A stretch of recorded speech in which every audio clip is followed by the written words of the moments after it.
की घंटी जैसे ही बजे हर बड़ी खबर रफ्तार पकड़े, क्योंकि हम लाए हैं 4 ऐसी दमदार खबर हमारे खास शो 4 के चक्रव्यूह में।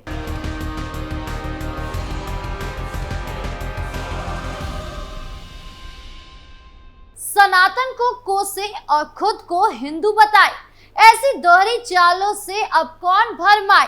तुष्टीकरण की आड़ में धर्म को लजाया है, अखिलेश ने फिर से हिंदुओं को आजमाया है।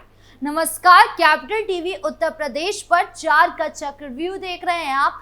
आज 4 के चक्रव्यूह में सबसे बड़ी खबर आपको बता दें, मुजफ्फरनगर से जुड़ी है, जहां कट्टरपंथियों ने अपनी औकात दिखाते हुए कांवड़ यात्रा को खंडित किया। बताएंगे आपको पूरा मामला। फिर बात होगी सपा मुखिया अखिलेश यादव की, जिन्होंने बागेश्वर बाबा धीरेन्द्र कृष्ण शास्त्री के सनातनी राग पर टिप्पणी की है। तो क्या बोले अखिलेश यादव, बताएंगे आपको। साथ ही बात होगी झांगुर बाबा की, जिन पर आरोप है कि ये बाबा अवैध धर्मांतरण करवाते थे, जिसके बाद अब उनकी संपत्ति पर बुलडोजर एक्शन देखने को मिल रहा है। बताएंगे आपको पूरा मामला। और आखिर में बात होगी कांवड़ यात्रा से जुड़े संतों की चिट्ठी की, जिसमें मुस्लिम कारीगरों की जांच की मांग की गई है। बताएंगे आपको पूरा मामला। तो चलिए शुरू करते हैं 4 का चक्रव्यूह।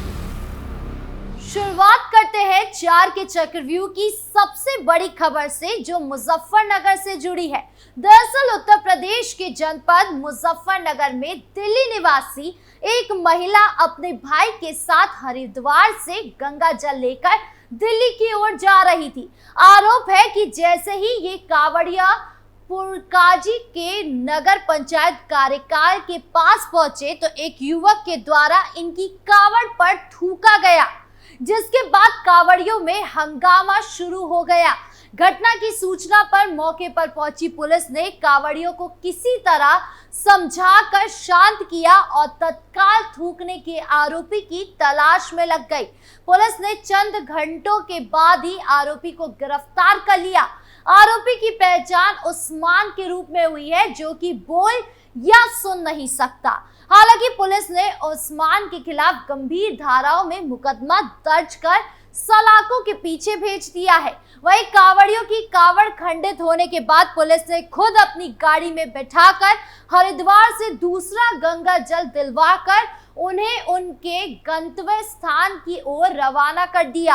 इतना ही नहीं, देर रात एसपी सिटी सत्यनारायण प्रजापत ने शिव चौक पर पहुंचकर अपने मोबाइल के जरिए वीडियो कॉल के माध्यम से आरोपी उस्मान ने मुस्कान के साथ माफी मंगवाई, जिसके बाद कांवड़िया संतुष्ट हो गए और अपने गंतव्य की ओर रवाना हो गए। बता दें कि सावन महीने की शुरुआत 11 जुलाई से होने वाली है, लेकिन जिन कांवड़ियों को लंबी दूरी तय करनी है वो कांवड़ लेकर निकल चुके हैं। लेकिन कुछ कट्टरपंथी हैं जो कांवड़ियों की यात्रा को खंडित करने में जुटे हुए हैं। इसी मामले को देख लीजिए, एक गूंगा बहरा आदमी कांवड़ियों पर थूक रहा है बिना किसी डर के। हालांकि बता दो कि सीएम योगी ने साफ निर्देश दिए हैं कि अगर किसी भी उत्पादी ने उत्पात मचाने की कोशिश की तो उसे बख्शा ना जाए। इस मामले में भी थूक जिहाद के आरोपी को पुलिस ने गिरफ्तार कर लिया है। अब इस आरोपी पर कौन सा 3rd डिग्री टॉर्चर होता है, ये देखने वाली बात होगी। बढ़ते अगली खबर की ओर, जो सपा मुखिया अखिलेश यादव से जुड़ी है। दरअसल बागेश्वर धाम के पीठाधीश्वर पंडित धीरेन्द्र कृष्ण शास्त्री ने बिहार की जमीन से 6 जुलाई को कहा था कि हम किसी भी मजहब के विरोधी नहीं हैं। कुछ ताकतें गजवा ए हिंद बनाना चाहती है, लेकिन हमारा एक ही सपना है, भगवा ए हिंद होना चाहिए। उनकी ये हुंकार सीधा सनातनियों के दिल पर लगी। यही नहीं, बाबा को देखने जो लोग आए थे उनमें भी जोश भर आया। और अब शास्त्री के इस बयान पर समाजवादी पार्टी के राष्ट्रीय अध्यक्ष अखिलेश यादव ने प्रतिक्रिया दी है। सपा चीफ ने लखनऊ में एक प्रेस कॉन्फ्रेंस में कहा कि मैं तो एक ही चीज जानता हूं, सच्चा रास्ता ही धर्म का रास्ता है, वही सनातन का रास्ता है। अन्याय करने वाले सनातनी नहीं हो सकते, भेदभाव करने वाले सनातनी नहीं हो सकते। बच्चों से राजनीति करवाने वाले वो सियासत करवाने वाले लोग सनातनी नहीं हो सकते। केवल कपड़े पहनने से कोई बाबा योगी नहीं बन जाता है, विचार और आचरण से बनता है, क्योंकि बुनियादी सवालों पर चर्चा नहीं करनी है।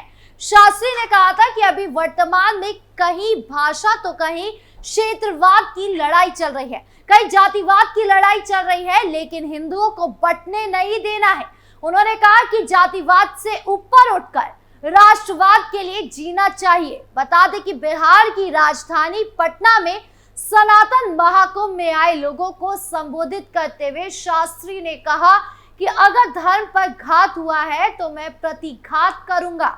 मैं हिंदू हूं और हिंदुत्व की बात करूंगा। उन्होंने कहा सनातन मतलब शाश्वत, सनातन मतलब यही सत्य है, सनातन मतलब हिंसा नहीं अहिंसा, सनातन का मतलब है पूरे विश्व का विश्व गुरु। हर हर महादेव। बिहार के पागलों एक बात गांठ बांध लो, हम सब हिंदू एक हैं। उन्होंने कहा था कि हम किसी मजहब के विरोधी नहीं हैं, ना हमें मुसलमानों से दिक्कत है, ना हमें ईसाइयों से दिक्कत है, हमें उन हिंदुओं से दिक्कत है जो जातिवाद के नाम पर हिंदुओं को लड़वाते हैं। हम सब हिंदू एक हैं, एक समान हैं। उन्होंने साफ कहा था कि हम पटना राजनीति के चक्कर में नहीं आए हैं, बल्कि रामनीति के लिए आए हैं। हम किसी भी पार्टी के नहीं हैं, जिस पार्टी में हिंदू हैं उस पार्टी के हम हैं। हम राम के हैं, सनातन के हैं, हम हिंदुओं को जोड़कर रहेंगे। यही नहीं, आचार्य धीरेन्द्र शास्त्री ने चुनाव के बाद बिहार में पद यात्रा करने का भी ऐलान किया है। उन्होंने कहा कि हम हिंदुओं को जोड़कर रहेंगे, चुनाव के बाद बिहार में भी पदयात्रा करेंगे। हम ये पदयात्रा चुनाव के बाद इसलिए करेंगे ताकि हम पर राजनीति करने का आरोप न लगे।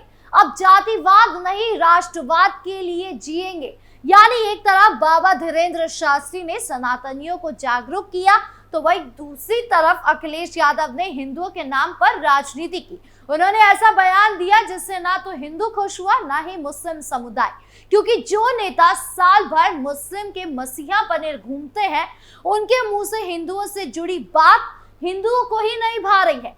खैर, अब अखिलेश यादव के इस बयान को जनता कैसे लेती है, ये देखने वाली बात होगी। बढ़ते अगली खबर की ओर, जो ढोंगी बाबा से जुड़ी है। दरअसल उत्तर प्रदेश के बलराम में अवैध धर्मांतरण के मास्टरमाइंड झांगुर बाबा उर्फ जलाउद्दीन पर शिकंजा कसता जा रहा है। पुलिस प्रशासन की सुरक्षा के बीच झांगुर बाबा की आलिशान कोठी पर अतिक्रमण हटाने के नोटिस चिपकाया गया था। ऐसा नहीं करने पर सख्त कार्रवाई के निर्देश दिए गए थे।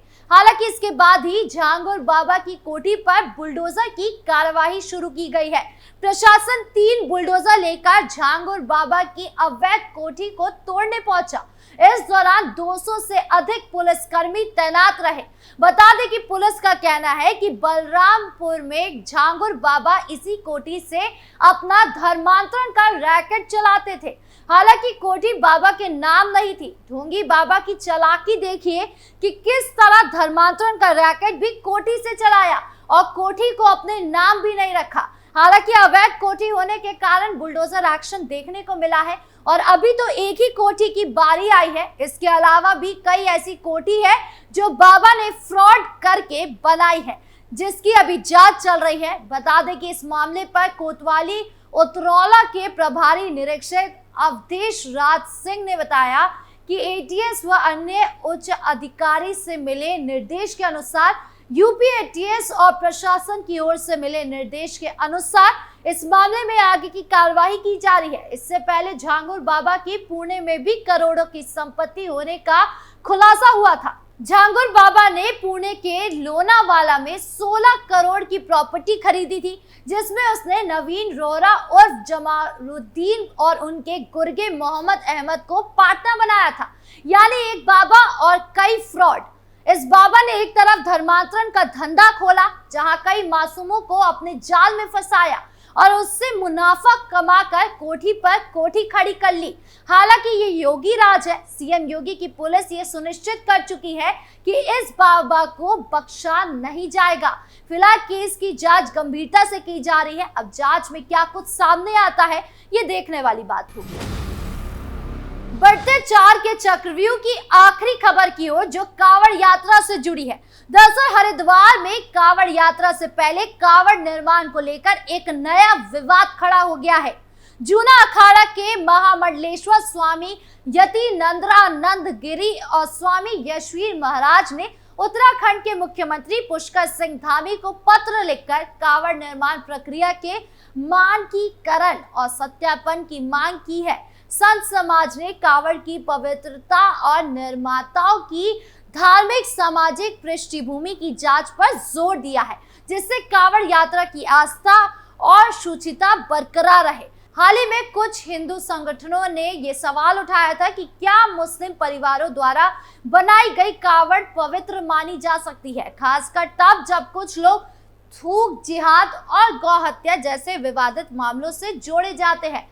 इन संगठनों का कहना है कि कांवड़ जैसी पवित्र वस्तु के निर्माण में धार्मिक शुचिता और पारदर्शिता सुनिश्चित होनी चाहिए। जूना अखाड़ा के महामंडलेश्वर स्वामी यतीनंद्रानंद गिरी ने कहा कि कांवड़ यात्रा में लाखों श्रद्धालु 100 किलोमीटर से अधिक का सफर तय करते हैं। यह आस्था का प्रतीक है और इसके निर्माण में किसी भी तरह का संदेह स्वीकार्य नहीं है। कांवड़ निर्माण में लगे लोगों की धार्मिक और सामाजिक पृष्ठभूमि की जांच होनी चाहिए, ताकि ये सुनिश्चित हो सके कि कांवड़ बनाने वाले लोग धार्मिक शुचिता का सम्मान करते भी हैं या नहीं। अब संतों की मांग पूरी होती है या नहीं, ये देखने वाली बात होगी। बहरहाल 4 के चक्रव्यूह में इतना ही। नमस्कार।